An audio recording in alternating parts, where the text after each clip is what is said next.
Hi welcome to Nandu's life Kannada.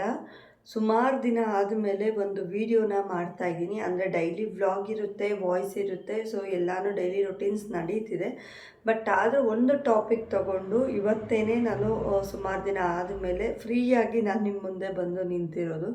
So daily ಹೆಂಗಾಗ್ತಿತ್ತು ಅಂದರೆ ಕೆಲಸ videos ಇದ್ದರೆ ಕೂಡ ವಾಯ್ಸ್ ಕೊಟ್ಟು ನನಗೆ ಮಾತಾಡೋಕ್ಕೆ ಕೂಡ ಕಷ್ಟ ಆಗ್ತಿತ್ತು. ಸೊ ಅಂಥ ಒಂದು ಬ್ಯುಸಿಯಲ್ಲಿ ಕೂಡ ನಾನು ವಿಡಿಯೋಸ್ನ ಡೈಲಿ ರೊಟೀನ್ನ ನಿಮಗೆ ಹೇಗಾದರೂ ತಲುಪಿಸ್ಬೇಕು ಅಂತ ಹೇಳಿ ವಿಡಿಯೋಸ್ನ ಮಾಡಿ ಹಾಕ್ತಾಯಿದ್ದೀನಿ. ಸೊ ಯಾರೆಲ್ಲ ಇನ್ನೂ ಚಾನಲ್ನ ಸಬ್ಸ್ಕ್ರೈಬ್ ಮಾಡ್ಕೊಂಡಿಲ್ಲ ದಯವಿಟ್ಟು ಸಬ್ಸ್ಕ್ರೈಬ್ ಮಾಡ್ಕೊಳ್ಳಿ. ಪ್ಲೀಸ್ ಸಪೋರ್ಟ್ ಮಾಡಿ, ಪೂರ್ತಿ ವಿಡಿಯೋಸ್ನ ನೋಡಿ. ಹಾಗೆ ಇವತ್ತು ನಾನು ಒಂದು ವಿಷಯನ ತೊಗೊಂಬಂದಿದ್ದೀನಿ. ಸೊ ಇದು ಬಂದು ರಿಯಲಾಗಿ ನಡೆದಿರೋ ಅಂಥವ್ರು. ಸೊ ನನಗೆ ತುಂಬ ಬೇಕಾಗಿರೋ ಅಂಥವ್ರು. ನನ್ನ ಜೊತೆ ಹುಟ್ಟಿ ನನ್ನ ಜೊತೆ ಬೆಳೆದಂಥವ್ರ ಸ್ಟೋರಿ ಇದು. ಸೊ ಹೆಸರು ಬೇಡ, ಯಾರು ಅನ್ನೋದು ಬೇಡ, ನನ್ನ ಜೊತೆ ಬೆಳೆದಂಥವ್ರ ಸ್ಟೋರಿ ಇದು.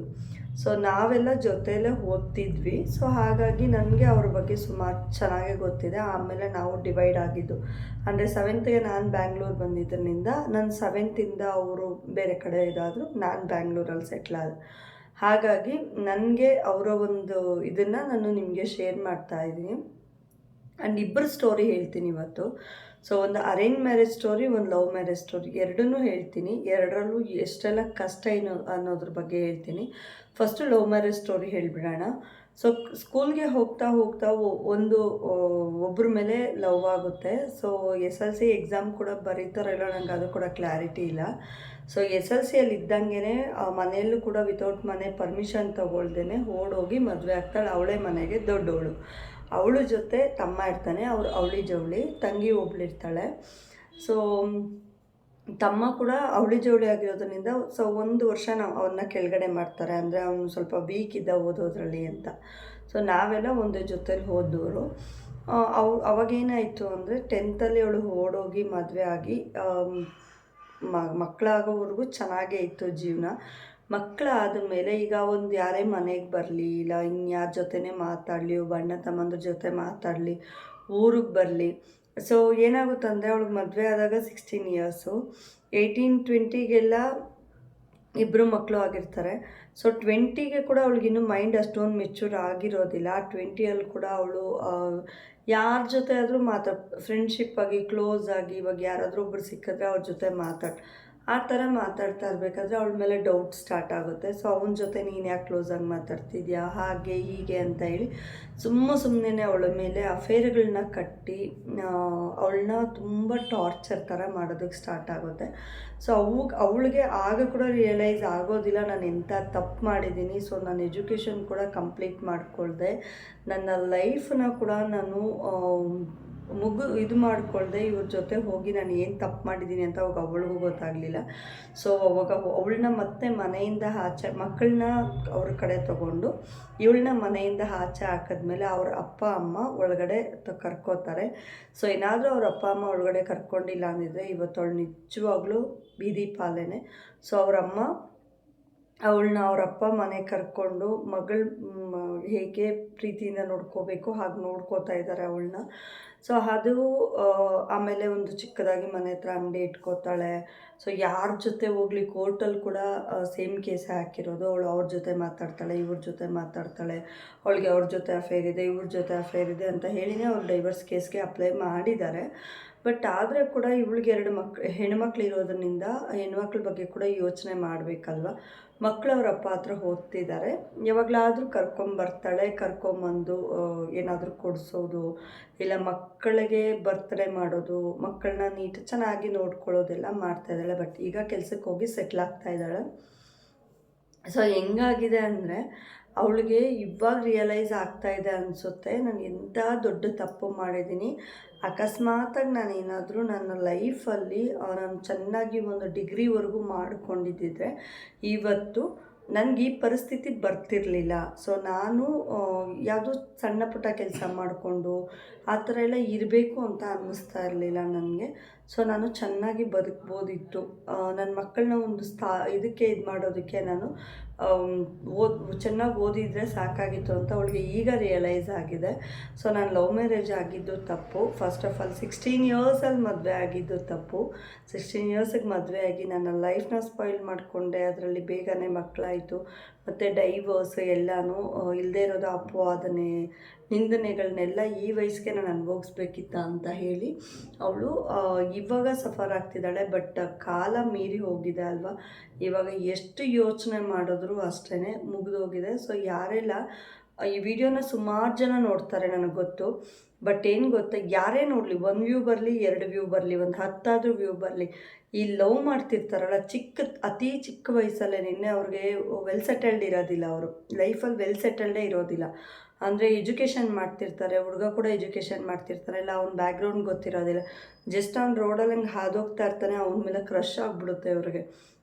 ಇಷ್ಟು ಚಿಕ್ಕ ವಯಸ್ಸಿಗೆಲ್ಲ ಲವ್ ಹೋಗ್ಬಿಡುತ್ತಂತೆ ಈಗ, ಆ ಥರ ಎಲ್ಲ ಇರ್ತಾರೆ. ಸೊ ಅಂಥವ್ರಿಗೆ ಈ ವಿಡಿಯೋನ ಶೇರ್ ಮಾಡಿ, ತುಂಬ ಜನಕ್ಕೆ ಹೆಲ್ಪ್ ಆಗುತ್ತೆ. ಸೊ ಎಷ್ಟೆಲ್ಲ ಸಫರ್ ಆಗ್ತಾ ಇದ್ದಾರೆ ಹೆಣ್ಮಕ್ಳು ಈಗ ಅಂತ. ಸೊ ಲವ್ ಮ್ಯಾರೇಜ್ ಆಗಿರ್ತಾರೆ, ಗಂಡ ಬಿಟ್ಟು ಹೋಗಿರ್ತಾನೆ, ಇಲ್ಲ ಗಂಡ ಇನ್ಯಾರ ಜೊತೆ ಅಫೇರ್ ಇಟ್ಕೊಂಡಿರ್ತಾನೆ, ಇಲ್ಲ ಹೆಂಡತಿಗೆ ಇಷ್ಟ ಇರೋದಿಲ್ಲ, ಇಲ್ಲ ಸಾಯಿಸ್ಬಿಡೋದು, ಈ ಥರ ಎಲ್ಲ ಮಾಡ್ತಿರ್ತಾರಲ್ಲ. ಸೊ ಇದಕ್ಕೆಲ್ಲ ಒಂದು ಇದಿರಬೇಕು. ಯಾರೆಲ್ಲ ಇನ್ನೂ ಎಜುಕೇಷನ್ ಮಾಡ್ತಿದ್ದಾರೆ, ಅದು ಹುಡುಗಿ ಆಗಿರಲಿ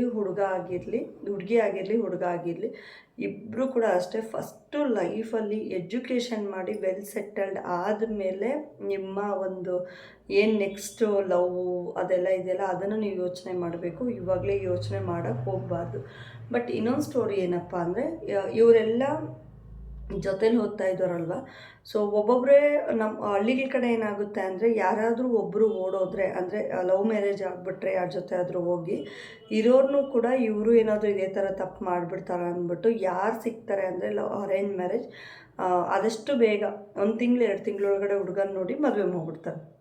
ಇದು ಹಳ್ಳಿಗಳ ಕಡೆ ಈಗ ಕೂಡ ಇದೆ. ಊರಲ್ಲಿ ಯಾರಾದರೂ ಒಂದು ಹುಡುಗ ಹುಡುಗಿ ಯಾರಾದರೂ ಓಡೋಗಿದ್ದಾರೆ ಅಂದರೆ, ಸೊ ಅವ್ರ ಜೊತೆ ಇರೋರು ಇವರು ಅದೇ ಕೆಲಸ ಮಾಡ್ತಾರೆ ಅಂದ್ಬಿಟ್ಟು ಎಜುಕೇಷನ್ ಕೂಡ ಸ್ಟಾಪ್ ಮಾಡಿಬಿಟ್ಟು, ಬೇಕಾದ್ರೆ ನಿನ್ನ ಗಂಡನ ಮನೇಲಿ ನೀನು ಓದ್ಕೋ ಅಂದ್ಬಿಟ್ಟು ಇಲ್ಲೇನು ಮಾಡ್ತಾರೆ, ತವ್ರ ಮನೆಯವರು ಫಸ್ಟು ಅವ್ರನ್ನ ಮದುವೆ ಮಾಡ್ಕೊಡೋದಕ್ಕೆ ನೋಡ್ತಾರೆ.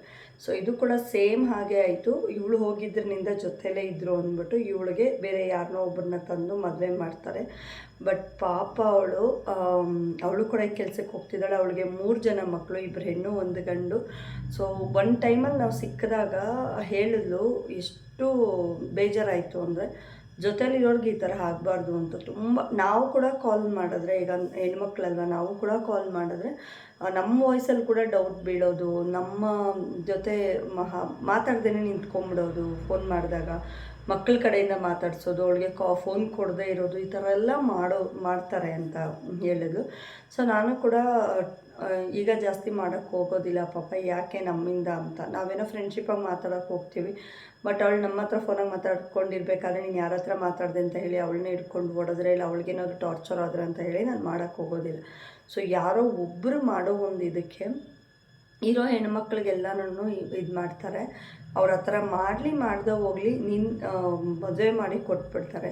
ಸೊ ಫಸ್ಟ್ ಆಫ್ ಆಲು ಅಪ್ಪ ಅಮ್ಮನ ಕೂಡ ಯೋಚನೆ ಮಾಡಬೇಕು, ನನ್ನ ಮಗಳು ಹೇಗಿದ್ದಾಳೆ, ಏನು ಮಾಡ್ತಿದ್ದಾಳೆ ಅಂತ. ಫಸ್ಟ್ ಆಫ್ ಆಲ್ ಅವರು ಆಚೆ ಹೋಗಿ ಅವರು ಹಿಂದೆ ತಪ್ಪನ್ಸಿದ್ರು ಪರವಾಗಿಲ್ಲ, ಮಕ್ಕಳು ಕಿಚ್ಚಾಡಿದ್ರು ಪರವಾಗಿಲ್ಲ, ಫಸ್ಟ್ ಆಫ್ ಆಲ್ ಅವ್ರು ಹಿಂದೆ ಹೋಗಿ ನೋಡಬೇಕು. ಅವ್ರ ಫೋನ್ ಇದೆ, ಈಗಿನ ಕಾಲದಲ್ಲಿ ಫೋನ್ ಇದೆ, ಆಗಿನ ಕಾಲದಲ್ಲಿ ಫೋನ್ ಇರಲಿಲ್ಲ ಅಲ್ವಾ. ಈಗಿನ ಕಾಲದಲ್ಲಿ ಫೋನ್ ಇದೆ, ಫೋನ್ ಚೆಕ್ ಮಾಡಬೇಕು, ಅವ್ರ ಬ್ಯಾಕ್ಗ್ರೌಂಡ್ ಚೆಕ್ ಮಾಡಬೇಕು, ಅವ್ರ ಫ್ರೆಂಡ್ಸ್ ಹೇಗಿದ್ದಾರೆ, ಅವ್ರ ಫ್ರೆಂಡ್ಸ್ ಸರ್ಕಲ್ ಹೇಗಿದೆ ಅನ್ನೋದೆಲ್ಲದನ್ನು ಚೆಕ್ ಮಾಡಬೇಕು. ಸೊ ಈಗಿನ ಜನ್ರೇಷನ್ ಅಂತೂ ತುಂಬಾ ಇದಾಗಿದೆ. ಆವಾಗ ಯಾರೋ ಒಬ್ಬೊಬ್ಬರು ಮಾಡ್ತಿದ್ರು, ಬಟ್ ಈಗ ಫೋನ್ಗಳು ಬಂದಿರೋದ್ರಿಂದ ಸಿಕ್ಕಾಪಟ್ಟೆ ಯಾರ ಕೈಯಲ್ಲಿ ನೋಡಿದ್ರು ಫೋನು, ಯಾರು ನೋಡಿದ್ರೂ ಇದು ಮಾಡ್ತಾರೆ. ಆ್ಯಂಡ್ ಸುಮಾರು ಜನ ನಾವು ಆಚೆ ಹೋಗಿ ನೋಡಿದಾಗ, ಮನೇಲಿದ್ರೆ ಯಾರಿಗೇನೂ ಗೊತ್ತಾಗೋದಿಲ್ಲ. ಸೊ ನಾವು ಆಚೆ ಹೋಗಿ ನೋಡಿದಾಗ, ಆಚೆ ನಿಂತ್ಕೊಂಡಾಗ ಗೊತ್ತಾಗುತ್ತೆ, ಹೆಣ್ಣುಮಕ್ಕಳು ಕಾಲೇಜಿಗೆ ಹೋಗದೆ ಗಂಡು ಮಕ್ಳ ಜೊತೆ ಸುತ್ತೋದು, ಬಂದೆಲ್ಲೋ ಕೂತ್ಕೊಳ್ಳೋದು, ಅವ್ರ ಜೊತೆ ಹರಟೆ ಹೊಡೆಯೋದು. ಸೊ ಈಗ ಇನ್ನೊಂದು ಏನಪ್ಪ ಅಂದರೆ, 18 ಇಯರ್ಸ್ ಆಗಿದೆ ಅಂದರೆ ರೂಮುಗಳು ಕೂಡ ಶೇರ್ ಮಾಡ್ಕೊಳ್ತಾ ಇರ್ತಾರೆ. ಸೊ ತುಂಬ ಜನಕ್ಕೆ ಇದು ಗೊತ್ತೇ ಇರೋದಿಲ್ಲ. ಸೊ ಊರು ಬಿಟ್ಟು ಊರಿಗೆ ಕಳಿಸಿರ್ತಾರೆ, ಒಂದು ಹಳ್ಳಿಗಳ ಕಡೆ ಇರೋರು ಬೆಂಗಳೂರಿಗೆ ಕಳಿಸಿರ್ತಾರೆ ನನ್ನ ಮಗಳು ಓದಲಿ ಅಂತ. ಎಲ್ಲರೂ ಹಾಗೆ ಮಾಡಲ್ಲ, ಎಲ್ಲೋ ಒಬ್ಬೊಬ್ರು ಇರ್ತಾರೆ ಮಾಡೋ ಅಂಥವ್ರು. ಅಂಥವ್ರಿಗೆ ಏನು ಮನೇಲಿ ಅಪ್ಪ ಅಮ್ಮ ನಮಗೋಸ್ಕರ ಇಷ್ಟೆಲ್ಲ ನಂಬಿಕೆ ಇಟ್ಟು ಆಚೆ ಕಳಿಸಿದ್ದಾರೆ ಅನ್ನೋದು ಕೂಡ ಒಂದು ಚೂರು ಕೂಡ ಅವ್ರಿಗೆ ತಲೆಯಲ್ಲಿ ಯೋಚನೆ ಇರೋದೇ ಇಲ್ಲ.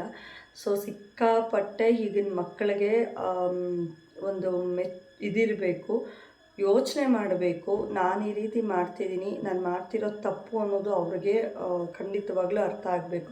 ಸೊ ನಾನು 2 ಸ್ಟೋರಿ ಹೇಳಿದ್ದೀನಿ. 2 ಸ್ಟೋರಿಯಲ್ಲೂ ಕೂಡ ತುಂಬ ಇದಿದೆ. ಒಂದು ಅರೇಂಜು, ಒಂದು ಲವ್ ಮ್ಯಾರೇಜು. ಬಟ್ ಎರಡರಲ್ಲೂ ಸಫರ್ ಅನುಭವಿಸ್ತಾ ಇದ್ದಾರೆ.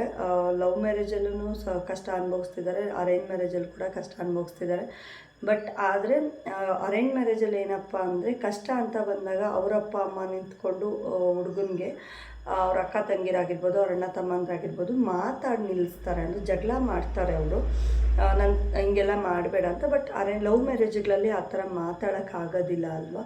ಸೊ ಇದೇ ಮೇಯ್ನ್ ಫಾಲ್ಟು. ಲವ್ ಮ್ಯಾರೇಜ್ ಮಾಡೋಕ್ಕೂ ಮುಂಚೆ ಅವ್ರ ಬಗ್ಗೆ ತಿಳ್ಕೊಳ್ಳಿ, ಅವ್ರಿಗೆ ಎಜುಕೇಷನ್ ಏನಿದೆ, ಅವ್ರು ಏನು ಓದಿದ್ದಾರೆ, ಅವ್ರ ಮನೆ ಕಡೆ ಬ್ಯಾಕ್ಗ್ರೌಂಡ್ ಹೇಗಿದೆ, ಎಲ್ಲದನ್ನು ತಿಳ್ಕೊಂಡು ಮುಂದೆ ಹೆಜ್ಜೆ ಇಡಿ. ಅಪ್ಪ ಅಮ್ಮನಿಗೆ ಮರ್ಯಾದೆ ಕೊಡಿ. ಅಪ್ಪ ಅಮ್ಮನ್ನ ಫಸ್ಟು ಅವ್ರ ಪರ್ಮಿಷನ್ ತೊಗೊಳ್ಳಿ. ಅವರು ಬೇಡ ಅಂದರೆ ಪರವಾಗಿಲ್ಲ, ಅವರು ಲವ್ ಮ್ಯಾರೇಜ್ ಆಗಿರೋದು ಬೇಡ ಅಂತ ಹೇಳಿದ್ರೆ ಅವರು ಎಲ್ಲ ವಿಚಾರಿಸಿರ್ತಾರೆ, ಅವರು ಏನು ಎತ್ತ ಅಂತೆಲ್ಲ ವಿಚಾರಿಸಿರ್ತಾರೆ. ಅದನ್ನೆಲ್ಲ ನೋಡಿ ಕೂಡ ನಿಮಗೆ ಅವರು ಒಳ್ಳೆಯವರಾಗಿದ್ದರೆ, ಅವ್ರಿಗೆ ಇಷ್ಟ ಆಗಿದ್ದರೆ ಅವ್ರು ಖಂಡಿತವಾಗ್ಲೂ ಅಪ್ಪ ಅಮ್ಮ ಮದುವೆ ಮಾಡಿ ಕೊಡ್ತಾರೆ. ನಾಳೆ ನಿಮಗೆ ಕಷ್ಟ ಅಂತ ಬಂದಾಗ ನಿಮ್ಮನ್ನು ಕಾಪಾಡೋರೆ ನಿಮ್ಮ ಅಪ್ಪ ಅಮ್ಮ, ನಿಮ್ಮ ಅಕ್ಕ ತಂಗಿ, ನಿಮ್ಮ ಅಣ್ಣ ತಮ್ಮಂದ್ರಲ್ವ. ಇಷ್ಟೇ ಜನ ನಿಮ್ಮ ಜೊತೆ ಬಂದು ಕಾಪಾಡೋದು. ನಿಮ್ಗೆ ಎಷ್ಟೇ ಕಷ್ಟ ಬಂದರೂ ಕೂಡ ಅವರೇ ಕಾಪಾಡ್ತಾರೆ ಹೊರತು ಬೇರೆ ಯಾರೂ ಬರೋದಿಲ್ಲ. ಇವಾಗ ಯಾರೋ ಒಬ್ಬರು ಇರ್ತಾರೆ, ಅವ್ರಿಗೆ ನಾನು ಸಪೋರ್ಟ್ ಮಾಡ್ತೀನಿ, ನೀನು ಲವ್ ಮ್ಯಾರೇಜ್ ಆಗೋ ತುಂಬ ಚೆನ್ನಾಗಿರುತ್ತೆ, ನಾನು ನಿನ್ನ ಜೊತೆ ಇರ್ತೀನಿ ಅಂತ. ಜಸ್ಟ್ ಅವ್ರಿಗೆ ಏನಾದರೂ ಒಂದು ಕಷ್ಟ ಅಂತ ಬಂದಾಗ ನಾನು ಹಿಂದೆ ಸರಿದ್ರೂ ಸರಿಬೋದು, ನನಗೊಂದು ಸಂಬಂಧನೇ ಇಲ್ಲ ಅಂತ ನಾನು ಹೇಳಿದೆ. ನಾನು ಲವ್ ಮ್ಯಾರೇಜ್ ಆಗೋ ಅಂತ ಹೇಳಿದೆ, ನೀನು ಮದುವೆ ಆಗು ಅಂತ ನಾನು ಹೇಳಿದ್ನಾ ಅಂತ ಎಲ್ಲ ಹೇಳ್ತಾರೆ. ಸೊ ಹೇಗೆ ಬೇಕಾದರೂ ಮಾತಾಡ್ತಾರೆ. ಬಟ್ ಯೋಚನೆ ಮಾಡಿ ಯಾವ್ದು ಸರಿ ಯಾವ್ದು ತಪ್ಪು ಅಂತ ಹೇಳಿ ತೂಗಿಸಿ ನಡಿಬೇಕು. ಇದೇ ಇವತ್ತಿನ ವಿಡಿಯೋ. ಸೊ ನಾನು ಸುಮಾರು ದಿನದಿಂದ ಈ ವಿಡಿಯೋನ ಮಾಡಬೇಕು ಅಂದ್ಕೋತಿದ್ದೆ.